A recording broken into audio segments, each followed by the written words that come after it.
The Constitution has made for some truly great entertainment. Where the hell does it say you've got a right to kick down doors, torture suspects, deny medical attention and legal counsel? Where have you been?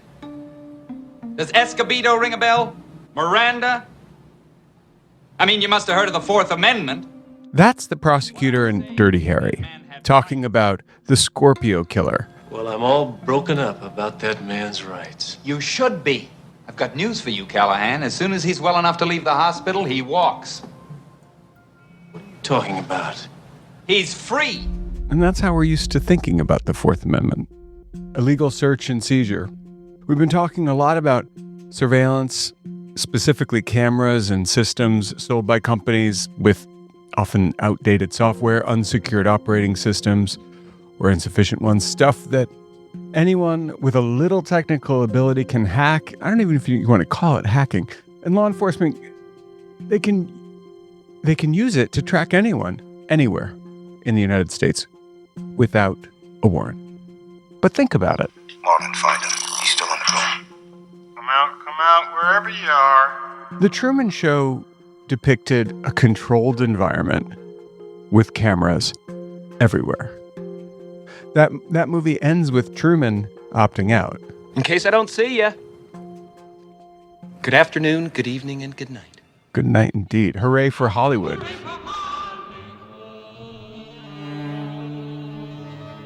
Showbiz has always seen things coming way before they were mostly science fiction, right? Long before it happened. Like literally.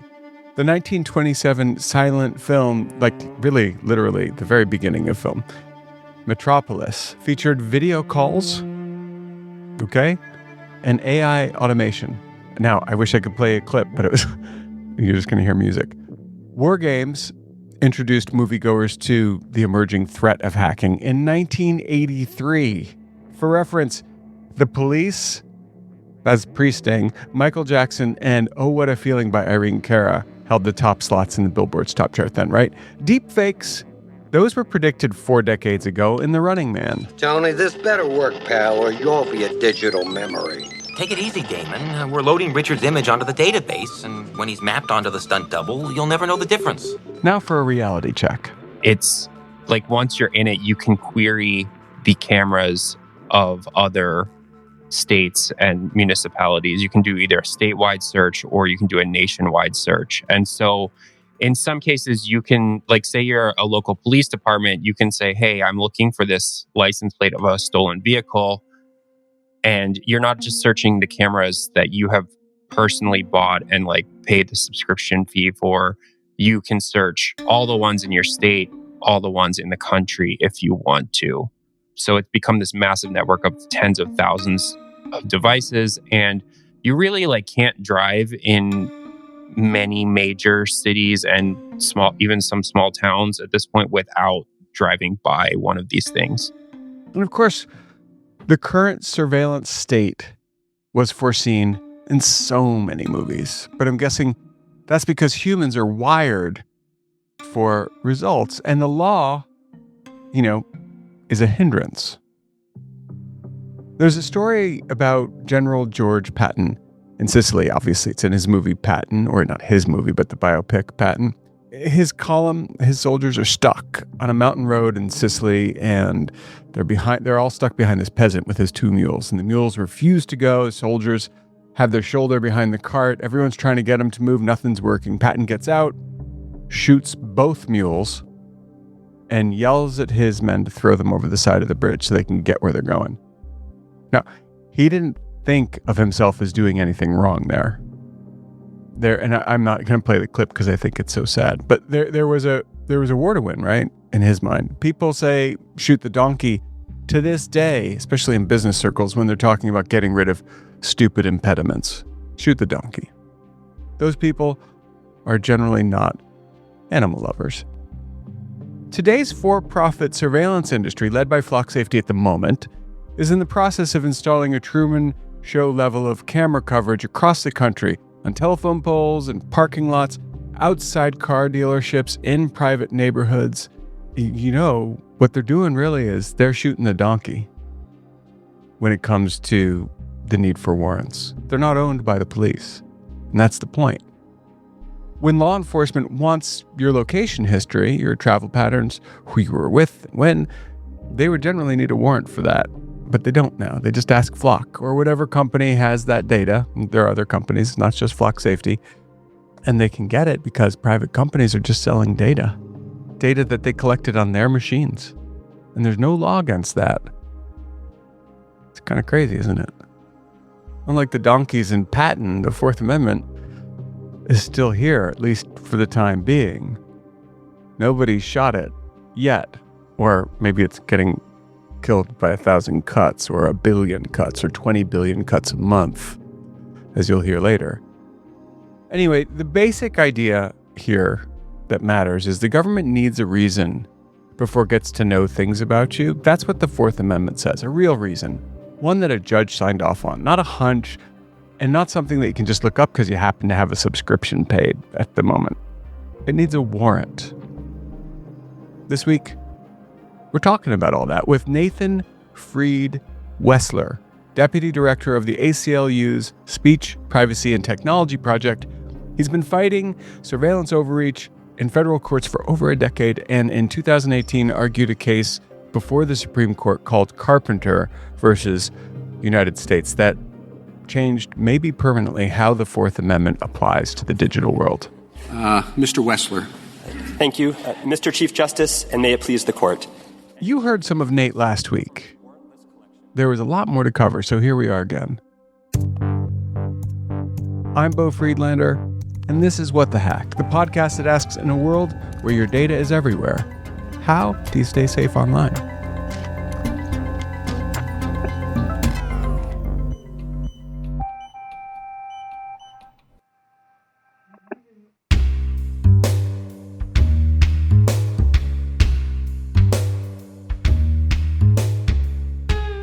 Nate, welcome to the show. Thank you so much. Really glad to be here. It's a real honor to have you on the show. You've done really important work for privacy and surveillance, for the protection of Americans from unwarranted surveillance. And that's why we're talking today. I think I want to start, if you don't mind, with Carpenter, just to give people a sense of, it wasn't that long ago. I think it was 2018 it was decided. Yeah, so Timothy Carpenter himself was a man in the Detroit area who was arrested by police, started as Detroit police and then became a federal prosecution on suspicion of participating in a series of robberies, kind of ironically, robberies of cell phone stores. There was an allegation that there was a group of guys who was ripping off smartphones from stores and reselling them. And in the course of the investigation, one of the things the government did was go to his cell phone company and get, without a warrant, with a court order, but on a much lower legal standard, not probable cause needed for a warrant, got an order, went to the phone company, and got months worth, about 7 months worth of his historical cell phone location information. Our cell phones are basically radios, right? In order to make or receive a cell phone call, send or receive a text message, or make a data connection, our phones have to talk to a cell tower, and they have to talk actually to a directional antenna coming off of that cell tower. It turns out that every time our phone makes one of those connections, the phone company is recording information about which cell tower, which side of the cell tower the phone is. And the companies retain that information for their own reasons, for billing purposes, for network diagnostics. Your phone is constantly looking for the nearest cell tower. It has to be, otherwise calls wouldn't come through. And every time it finds one, the phone company logs it. Time, location, what tower, right? All day, every day, without you doing anything. This is very different from GPS data. That's a global positioning satellite providing pinpoint accuracy to help you know where you are. Turn left, turn right, make a U-turn, send a bomb somewhere, spy on you. And of course, most phones these days have GPS receivers. It's a problem. But back to those cell towers, that data is different. It lists the nearest cell towers to you 24/7. Do that 1,000 times a day across weeks, months, and years, and you don't have a footnote. You have a diary. A diary you now have with detailed timestamps, an unbroken record of where you've been. It's worth noting, diaries are protected by the Fourth Amendment. What law enforcement had figured out over the course of a day, when we're carrying our phones with us, that just charts out everywhere you've been. And it's a rare investigation where knowing where a suspect was at the time of an alleged crime isn't useful. Forget a witness who might misremember. Forget alibis that are hard to check. If you have someone's cell phone location data, you can put them in a general vicinity at a particular time. We've all been near a crime scene, whether or not we were aware of it. I know it's kind of creepy, but true. The data also shows who else is in the same area. Your accomplice, for example, or your kid. It's enough to convict someone of a crime. That is, if they get a warrant to review the data. And so police started making huge volumes of requests to the cell phone companies for historical cell phone location data, and doing it without getting a search warrant, without getting the kind of warrant that police have always been required to get under the Fourth Amendment to say, search our homes, search our closed containers, search our private areas or private information. They were doing that under the theory that when you do business with a company and they gain your private information through the relationship with you as a consumer, you've given up your privacy interest. It's now the business's records. It's not your private data anymore. And so you just have no Fourth Amendment rights in it, and the government can go without a warrant. And that was the central question in the Carpenter case. Does the fact that this is held by a cell phone company mean there's just no privacy rights? Or do we need to have kind of a re-understanding of how to apply old Fourth Amendment protections in the digital age? I mean, when I first learned about the Fourth Amendment, it had to do with, I think, Brady and the illegal use of a journal, the illegal use of a person's private journal in the prosecution of someone. Our phones are kind of like electronic journals, aren't they?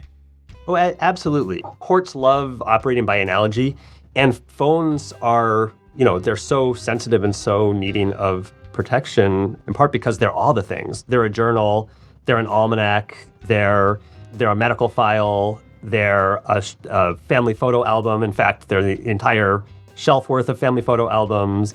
They're your doctor's file, right? They're your billing records, right? There's just a diversity and a variety and a depth of information that's unprecedented to be saved in a single place. And relevant to the Carpenter decision, they're also a tracking device, right? They're a sophisticated computer, but they're also a GPS location tracker that's sitting in our pockets. And that, without protections, means an incredible depth of really private information about where we go, when we go there, who we spend time with, what we're doing, is just free for the taking. That's why the law had to step in. The government had been arguing that your location data belonged to the phone company, not you. You waived all rights when you signed up for service. That's a legal doctrine called third-party rule. And for decades it worked because in the pre-digital world, the only records a phone company had were things like the phone numbers that you dialed, not a rolling diary of where you went. Carpenter changed that. Chief Justice Roberts, a nuanced conservative when it comes to privacy, wrote the majority opinion. He said that when the government gets a comprehensive record of a person's past movements, that is a search. And you need a warrant. This would be revolutionary to fundamentally change the understanding of the application of the Fourth Amendment to subpoenas. Do you want us to do that? Well, I don't think it's revolutionary at all. This is unlike a warrant, and all of this court's cases on the good faith exception have dealt with warrants based on affidavits from an investigating officer. This is an unsworn application from a prosecutor who we think should know better. Thank you. Thank you, counsel. The case is submitted. Nate argued that case. He won that case 5-4. And now every surveillance company in the land is living with the fallout. Go Nate.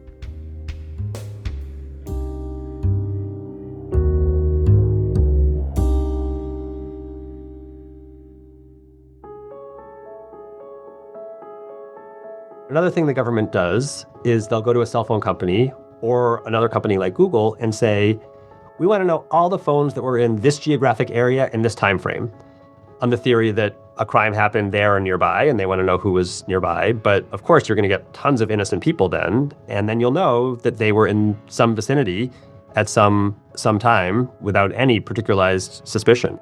You'd think that there would be a resistance on the side of a private sector company that would say, you're going to have to get a warrant if you want that information, but that is not always how it has worked, is it? That's right. It's important actually to understand, what Congress has done and when in this area, because there are some rules, but they're really old. So the relevant federal statute that governs law enforcement requests to technology companies or communication service providers. So that's things like the telecoms, cell phone service companies, AT&T and Verizon, or the landline companies, or entities like Google or Meta or Apple, any of those. They're governed by the Electronic Communications Privacy Act. Now, that's a law that dates from the 1980s, when the internet barely existed, when email was still basically an experiment between university campuses. So in 1986, Congress said, well, at least for certain contents of communications, right? And today that would be contents of your email messages, your text messages, or social media direct messages. Many of those will require a warrant, although there are some loopholes that made maybe some logical sense 40 years ago, don't make any sense today. And there's some very basic information called basic subscriber information, name, billing information, network connection times that you can get with a subpoena, which is just a piece of paper that a government agent sends. And then everything else in the middle, any other record pertaining to a customer or user, you can get either with a warrant or with one of these court orders on the reasonable grounds standard, which is very easy to meet. It's a very low threshold. But there's no failure of imagination in 1980 because it's just unfair. There's a failure to update laws, it sounds like. That's absolutely right. Congress made some mild, very minor amendments in the mid-90s to that statute, and it's basically just sat there since then as our lives have moved completely online. And so that's why we have these questions that Congress just hasn't revisited, like, well, what do you do with cell phone location records? They're not content of communications, so the statute doesn't say you need a warrant, but the Fourth Amendment says something about it. You're carrying a vault around with you all the time. You're carrying what should be in a safe or a safety deposit box in your pocket constantly, and that's not something that the law could have foreseen at all. But at the same time, there's this data that it's off-gassing that the legal system or the courts have not yet recognized as being that should be protected. That's what I'm hearing. That's right. I mean, until the Carpenter case, the Supreme Court hadn't engaged in this question. The court had dealt with a couple other privacy in the digital age cases and really set some protective rules about searching the contents of cell phones after someone's arrested, where the old rule is, if you're under arrest, police can search what's in your pockets just because you're under arrest. And the Supreme Court updated that rule for cell phones, saying, yeah, maybe that's true for a cigarette pack or even a wallet, but cell phones, because they contain so much private information and such a diversity of that information, you need a warrant. Police can secure the phone while you're under arrest, but if they want to go into it, you got to go to a judge first. But this fundamental question of what you do with data that's not held on your device itself, not held in your pocket, but is held on the servers of a company you've interacted with, that was a new one to the Supreme Court. It was a new one to consumers, too. Yeah. I don't think consumers were thinking, oh, I am now, you can find me day or night. You'll always know where I am or where I have been. Yeah. If phone records, including where you've been, are the property of a phone company, which arguably they would be because it's just data that has happened as a result of someone signing up for their service, can they sell it? Can a law enforcement person who's finding that a judge is saying, nope, sorry, can they just go through a data broker and buy it? Yeah, so this is now a really pressing question. So the phone companies themselves are barred by federal law from selling our cell phone location data. There's a statute called the Federal Telecommunications Act, that protects what's called customer proprietary network information, and particularly, which is a whole category of records about our phone use, but has special protections actually for location data. So the phone companies aren't allowed to sell it, and they can't voluntarily turn it over to the government. So the government has to come with some piece of paper, and now we know from the Supreme Court in Carpenter that piece of paper has to be a warrant. But there's a whole other class of companies out there that are not regulated by the Telecommunications Act, the app companies. On a modern smartphone, there are, of course, a bunch of apps that come preloaded, but then we download apps left and right. And a lot of them are free, purportedly, right? You're not paying cash up front. But these are for-profit entities in a capitalist system trying to make money. So how do they do that? Through advertising and through selling whatever data they can. Federal law just has not caught up to these kinds of commercial data harms that can come from selling, say, a complete record of GPS location points that the app on your phone has collected. There's a whole gray market now, the data broker market, for that data, going to advertiser networks, insurance companies, lots of others. But also now to the government. And there are a number of these data brokers who have realized that there's a really lucrative business to be made from selling people's app-derived location data to law enforcement, which lets law enforcement get around the warrant requirement from Carpenter because now they are paying money instead of going to a phone company with a warrant. What about the IRS, the Pentagon, the Department of Homeland Security? Well, it's actually happening at all of those. The IRS got caught buying this data. They said they shut it down several years ago. And the Pentagon has also gotten caught buying this data from Americans. Nate, can you talk about the tech that ICE is using, like stingrays?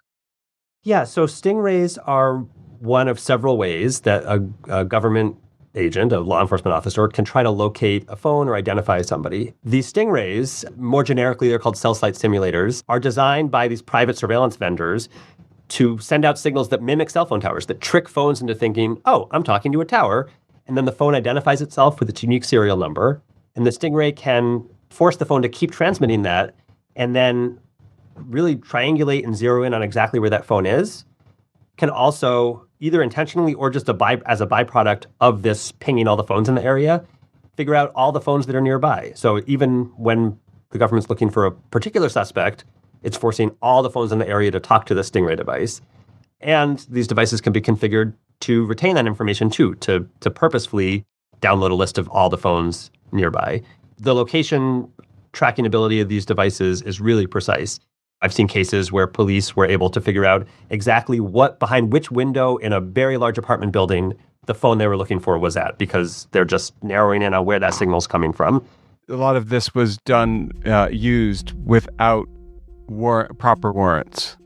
Is that right? That's right. For a long time, the government was not getting warrants. There was a flurry of litigation that the ACLU and criminal defense attorneys brought about a decade ago, maybe 12, 13 years ago, that started turning the tide. And there's now, a small critical mass of court decisions that explain that a warrant is absolutely required for this. There also is federal policy now in both Department of Justice and Department of Homeland Security that dates back about a decade, and as far as I know, is still in effect. But the problem is that if you're walking around with a phone, there's no reliable way to know, unless you have some pretty sophisticated software on that phone that's tailor-made for this. No good way to know whether a stingray is in the area locating you. So we have to kind of trust that the government's actually following the policies. But there has been stories about ICE using it. Are we guessing or hoping that there are warrants in every instance? Yeah, I mean, there has been some really troubling reporting suggesting that there are kind of digital fingerprints of stingray use out on phones nearby some ICE buildings. For example, in Portland, Oregon, there was reporting by a journalist who had some kind of sophisticated tailor-made software on their phone that was looking for some kind of signal artifacts that are highly suggestive of there being a stingray. Stingrays, data brokers, third-party doctrine, it's all a lot for the non-expert. What is the Fourth Amendment supposed to protect, and how has it evolved in the digital age? We'll explore this after the break.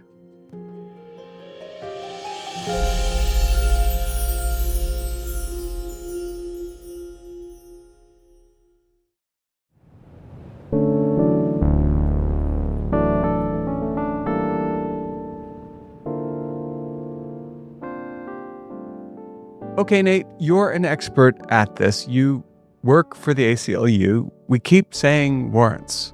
Warrant, no warrant, wrong warrant, didn't get a warrant, should have gotten a warrant. Why does that word matter to someone who's never been in a courtroom in their life? Yeah, so the Fourth Amendment is the part of our Constitution in the Bill of Rights that puts some guardrails around searches and seizures by the government. The basic rule is that when the government engages in a search or a seizure, and there's now a whole body of case law defining what those are, the default rule is it has to get a warrant. Police have to go to a judge, demonstrate probable cause, particularly describe the thing or the place they're going to search, and then they have to get judicial authorization to do that. The Supreme Court has given us kind of two legal tests for what is a search. How do you know if the Fourth Amendment applies? One is called the reasonable expectation of privacy test, where the court asked, starting in the 1960s, whether society reasonably expects that a particular place or thing or item or information is private.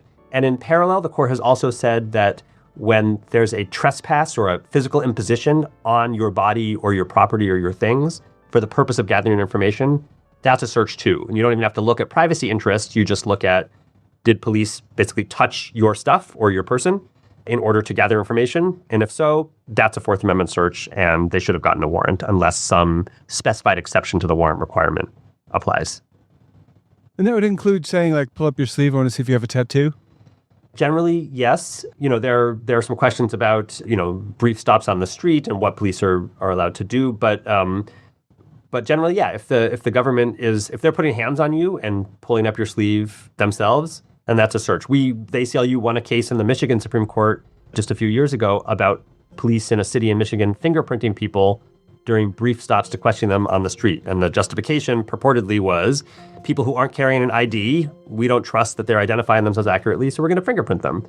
And the ACLU brought this case all the way up to the state Supreme Court. And unanimously, every member of the court said, well, this is easy. Of course it's a search, and a warrant should have been required, because police are grabbing your finger, pressing it to ink and pressing it to cardstock. They've now trespassed on your body. They've physically imposed on your body in order to gather information, your fingerprint and your identity. That's a search. So even really minor physical impositions can trigger this requirement. Now, the Fourth Amendment then serves as a form of outrage, right? A form of how dare you? Don't get away. Yes. It's coded in our laws saying, I don't live in England anymore. You can't have my money, and stop pulling out my sleeves to look at my tattoo. None of your business.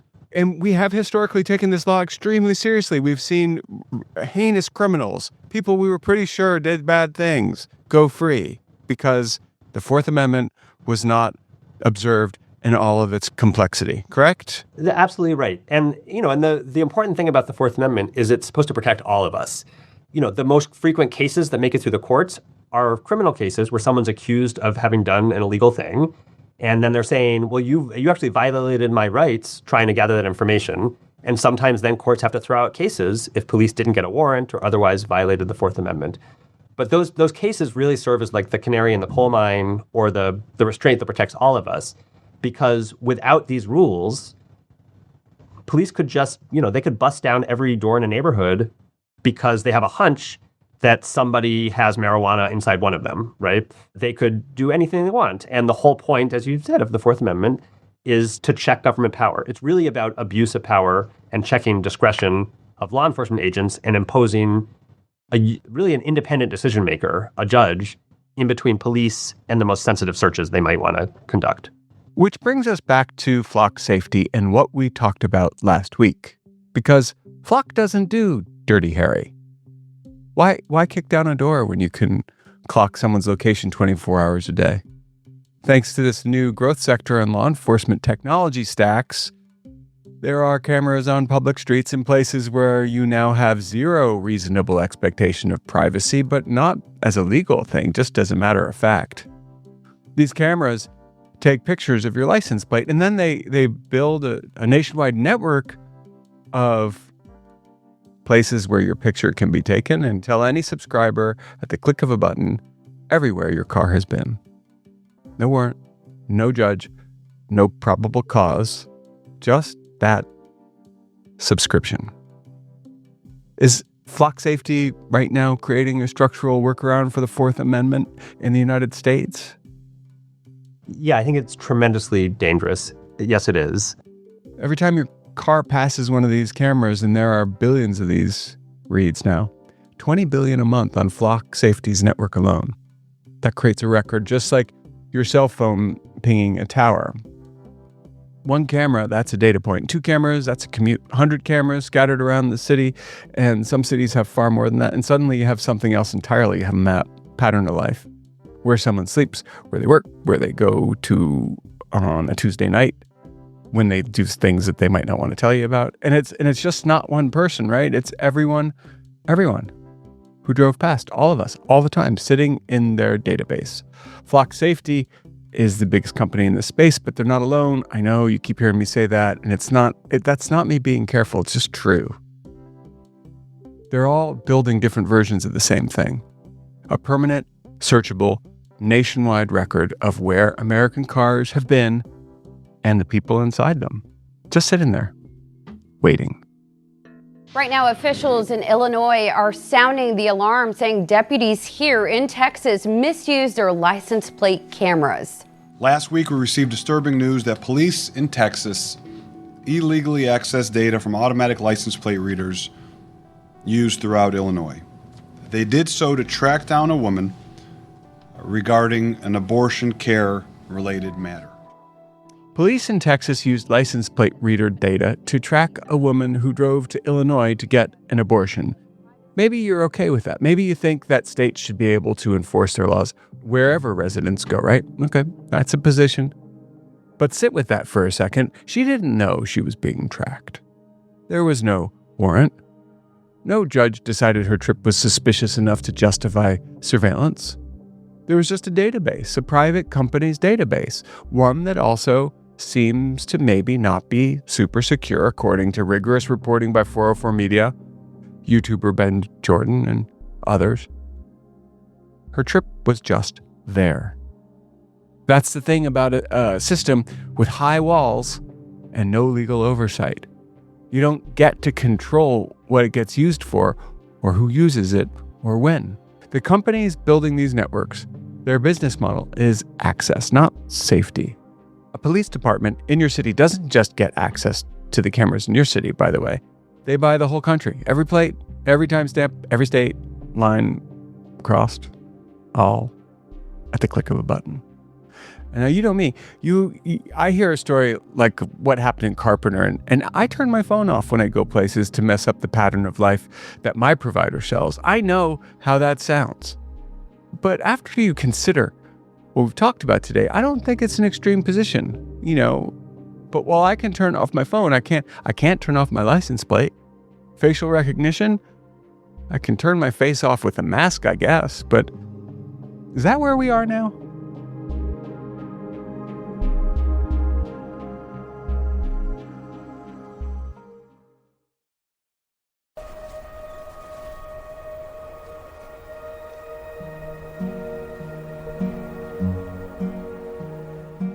One of the things that I keep wondering is, I have not yet downloaded an app in California, lately anyway. But I'm wondering, to me, I wouldn't be surprised if while in California, I downloaded an app and it said, do you want to turn location services on? Instead of it being by default. Because that is the kind of tiny little win, which is a huge win, that says that everything that you buy is set to private, not sharing anything by default. And you have to opt in everywhere. And it's as simple as that. And all of the manufacturers, I don't care if it's software or actual devices, they know this. All they have to, they could all just say, we're going to make people safe. The first company to do it, Apple, is going to get market share if they advertise it correctly. Yep. I mean, it was just like that very smart ad that one AI company ran during the Super Bowl towards another AI company that was starting to run ads. It's a smart thing to say, we're different. Yeah, I mean, I think design changes absolutely can make a huge difference. One of the things I think about every day when I'm online is websites now, largely as a result of European privacy regulations, but a little bit because of US regulations, put these like cookie permission screens up, right? Like, are you going to allow cookies? All of them or some of them are just the necessary ones. It's good that we have choice, but I spend a lot of my time clicking in to turn off cookies, right, one by one. Forcing websites to account for universal choices where you just toggle in your browser. No, I don't want to be tracked. And the websites actually listen to that would save all of us the effort and means you just have to, once per web browser, you set your preferences, and those preferences are already in the web browsers. It's just a question of making the companies that are operating the websites listen to it. What we really need is for lawmakers in Congress, in state legislatures, in city governments to step in and set strong, durable rules and to keep them updated to protect all of us. Nate Wessler, thank you so much for joining us today. I appreciate you giving us so much time, and hopefully we'll talk again. Such a pleasure to talk. Take care.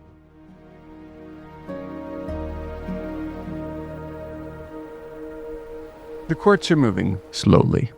Case by case, appeal by appeal, but moving. The Supreme Court said in Carpenter that your cell phone location data is yours. There's a case in front of them right now about geofence warrants that could extend that protection further to show for another day. That's real. Congress has a bill, the Fourth Amendment is Not for Sale Act. We've already talked to one of its authors, Senator Ron Wyden. I hope to speak to the other author soon. It passed the House, stalled in the Senate, but it could move again. That's also real. A handful of state legislatures are passing laws with actual teeth. Illinois says you can't use license plate readers for immigration enforcement, period. Colorado is considering a law that would bar them from abortion enforcement. Small, patchwork, but real. And the tech companies, the ones who receive the subpoenas, who know when ICE comes knocking, who sit in the middle of all of this, some of them are starting to push back too, quietly, imperfectly, but it's happening. So that's good news, and I don't want to minimize it because none of that was inevitable, and all of it required people who cared. But here's the other thing. The cameras don't come down when a law passes. The database doesn't get deleted when an administration changes. The network that Flock and Ring and others have spent a decade building, that exists. It's out there. And whenever rules we eventually write will be written around a surveillance infrastructure that is already everywhere, already collecting, already waiting, not quite clear how that's all going to get taken apart. If it's going to be taken apart, what gets deleted? Is there such a thing as deleting them? There's a study I wanted to share with you. Researchers found that in neighborhoods with high levels of surveillance, people were less likely to recognize faces. Now, think about that for a second. Not less likely to commit crime, less likely to recognize faces. Because when you feel watched all the time, your brain sees every stranger as a potential threat. And that creates hypervigilance fatigue. I didn't make that up. Look it up. Hypervigilance fatigue. Fun.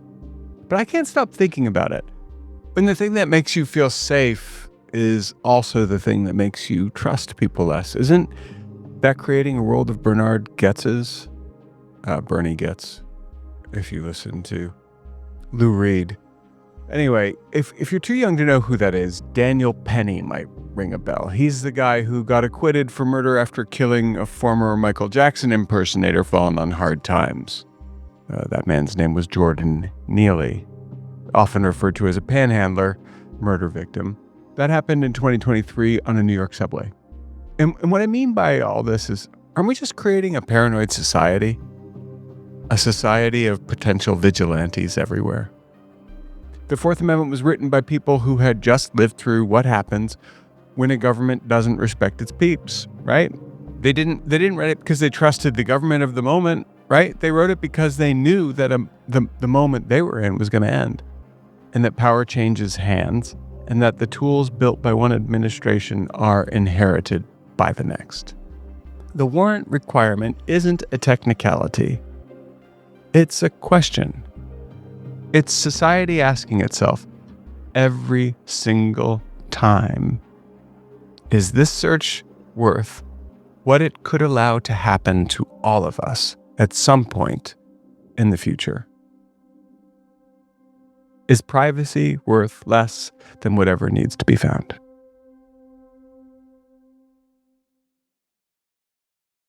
And now it's time for the Tinfoil Swan, our paranoid takeaway to keep you safe on and offline.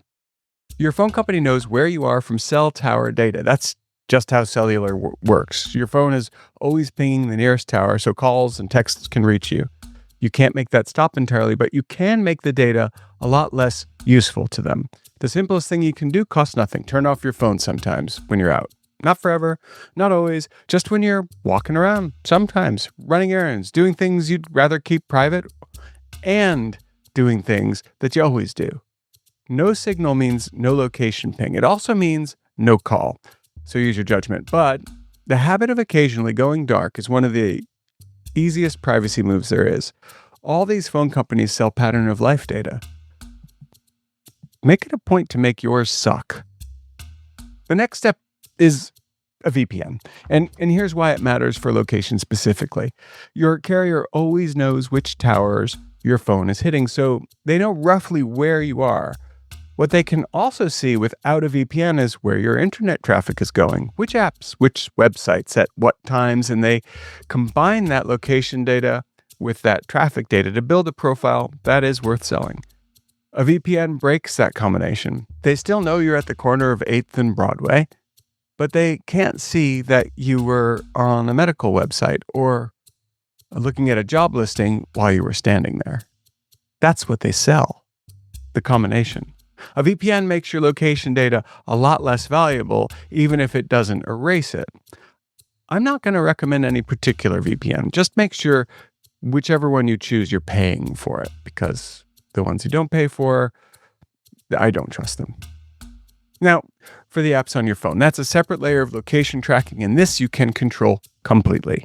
On an iPhone, go to Settings, then Privacy and Security, then Location Services. You can hit 15 seconds back if you need to hear this again. You'll see every app that has ever asked for your location. Go through the list. For anything that doesn't genuinely need to know where you are, shopping apps, games, news apps, social media, switch it to never. For maps or weather, set it to while using, not always. Always means the app is tracking you in the background, even when you're not using it. Now, on Android, it's the same idea. Go to Settings, then Location, then App Permissions, same drill. Set everything you can to only while using or deny, and save always for navigation. That's it. Now, one last thing, and this one surprises people. This is cool. Buried in your location settings is something called significant locations, at least on your iPhone. Go to Privacy, and then Location Services, and then System Services, then Significant Locations. It's at the very bottom of the list. Imagine that. Totally hard to find, of course. Now, delete the record and turn it off. Your phone has been keeping a diary of everywhere you've been. Gross, right? I mean, seriously.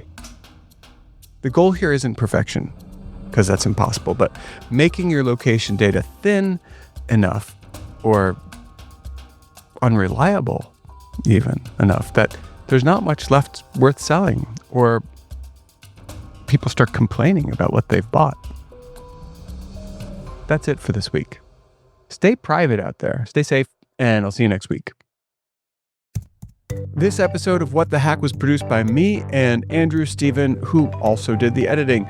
Our theme music is by Andrew Stephen. If you think you heard Ben Jordan's music in the mix, you're right. There's some other stuff, but there's some Ben Jordan too. Check him out on Bandcamp or wherever you get your stuff. What the Hack is a production of DeleteMe, which was picked by the New York Times Wirecutter as the #1 personal information removal service. You should be using it already. If you're not and you want to, well, you can. Here's what to do. Go to joindeleteme.com/WTH. That's joindeleteme.com/WTH and get 20% off. I kid you not, 20%. 20% off. That's joindeleteme.com/WTH. Now stay safe out there. See you around. And come back next week. We're going to be talking about flock safety.